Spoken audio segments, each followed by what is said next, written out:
Chapitre 14. Stapi est une bourgade formée d'une trentaine de huttes et bâtie en pleine lave sous les rayons du soleil réfléchis par le volcan. Elle s'étend au fond d'un petit fjord encaissé dans une muraille du plus étrange effet. On sait que le basalte est une roche brune d'origine ignée. Elle affecte des formes régulières qui surprennent par leur disposition. Ici, la nature procède géométriquement et travaille à la manière humaine, comme si elle eût manié l'équerre, le compas et le fil à plomb.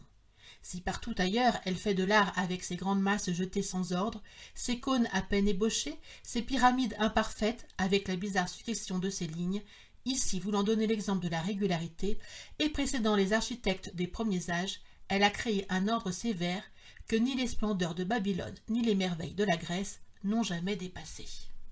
J'avais bien entendu parler de la chaussée des géants en Irlande et de la grotte de Fingal dans l'une des Hébrides, mais le spectacle d'une substruction basaltique ne s'était pas encore offert à mes regards. Or à Stapi, ce phénomène apparaissait dans toute sa beauté. La muraille du fjord, comme toute la côte de la presqu'île, se composait d'une suite de colonnes verticales hautes de 30 pieds.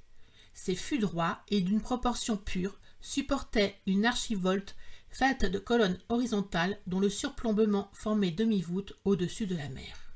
À de certains intervalles et sous cet impluvium naturel, l'œil surprenait des ouvertures ogivales d'un dessin admirable à travers lesquelles les flots du large venaient se précipiter en écumant. Quelques tronçons de basalte arrachés par les fureurs de l'océan s'allongeaient sur le sol comme les débris d'un temple antique, ruine éternellement jeune, sur lesquelles passaient les siècles sans les entamer. Telle était la dernière étape de notre voyage terrestre.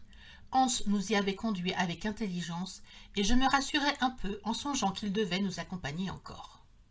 En arrivant à la porte de la maison du recteur, simple cabane basse, ni plus belle ni plus confortable que ses voisines, je vis un homme en train de ferrer un cheval, et le marteau à la main, et le tablier de cuir au rein. « Salvertu » lui dit le chasseur. « God dag » répondit le maréchal Ferrand en parfait danois.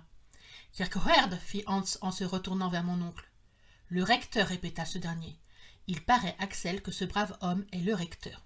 Pendant ce temps, le guide mettait le Kirkegaard au courant de la situation. Celui-ci, suspendant son travail, poussa une sorte de cri en usage sans doute entre chevaux et maquignons, et aussitôt une grande mégère sortit de la cabane. Si elle ne mesurait pas 6 pieds de haut, il ne s'en fallait guère. Je craignais qu'elle ne vînt offrir aux voyageurs le baiser islandais, mais il n'en fut rien, et même elle mit assez peu de bonne grâce à nous introduire dans sa maison.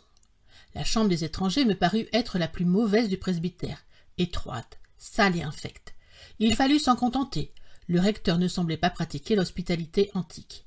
Loin de là. Avant la fin du jour, je vis que nous avions affaire à un forgeron, à un pêcheur, à un chasseur, à un charpentier, et pas du tout à un ministre du Seigneur. Nous étions en semaine, il est vrai. Peut-être se rattrapait-il le dimanche.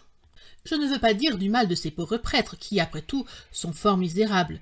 Ils reçoivent du gouvernement danois un traitement ridicule et perçoivent le quart de la dîme de leur paroisse, ce qui ne fait pas une somme de 60 marks courants.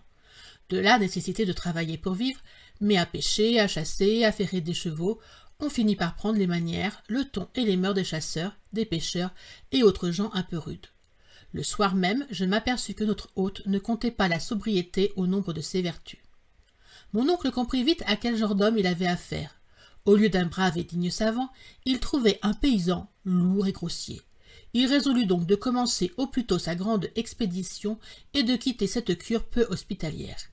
Il ne regardait pas à ses fatigues et résolut d'aller passer quelques jours dans la montagne.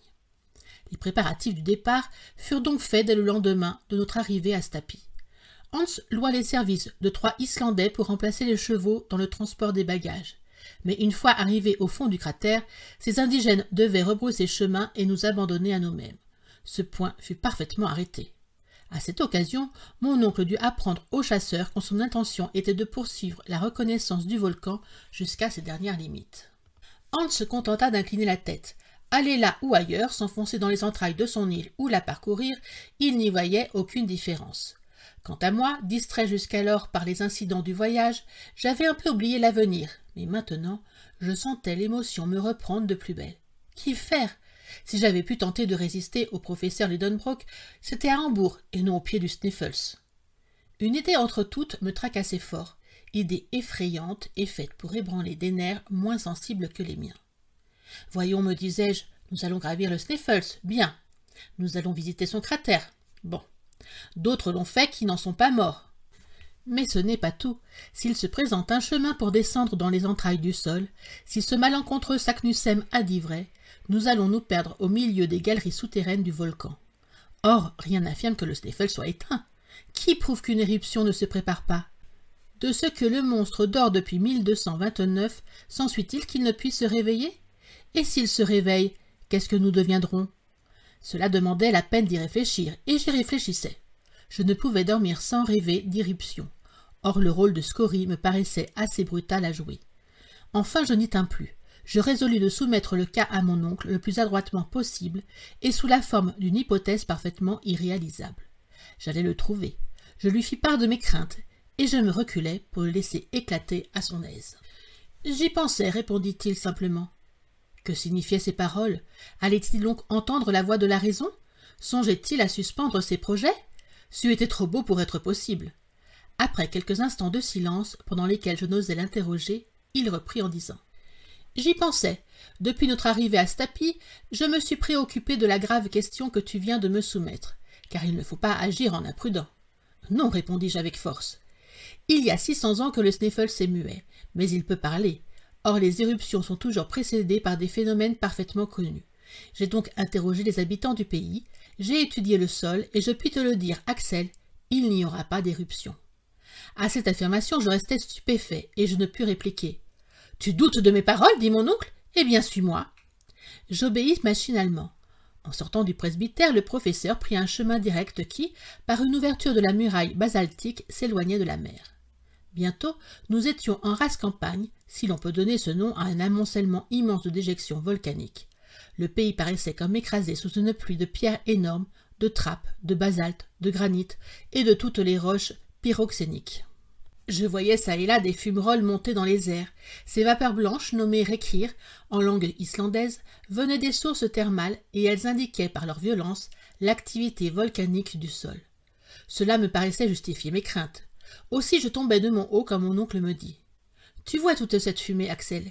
Eh bien, elle prouve que nous n'avons rien à redouter des fureurs du volcan. »« Par exemple, m'écriai-je. »« Retiens bien ceci, reprit le professeur. Aux approches d'une éruption, ces fumerolles redoublent d'activité pour disparaître complètement pendant la durée du phénomène, car les fluides élastiques n'ayant plus la tension nécessaire prennent le chemin des cratères au lieu de s'échapper à travers les fissures du globe. Si donc ces vapeurs se maintiennent dans leur état habituel, si leur énergie ne s'accroît pas, si tu ajoutes à cette observation que le vent, la pluie ne sont pas remplacés par un air lourd et calme, tu peux affirmer qu'il n'y aura pas d'éruption prochaine. Mais assez! Quand la science a prononcé, il n'y a plus qu'à se taire. Je revins à la cure l'oreille basse.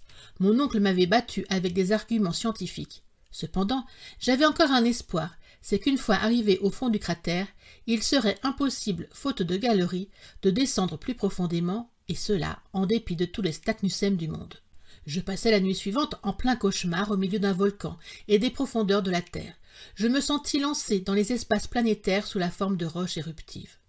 Le lendemain, 23 juin, Hans nous attendait avec ses compagnons chargés des vivres, des outils et des instruments.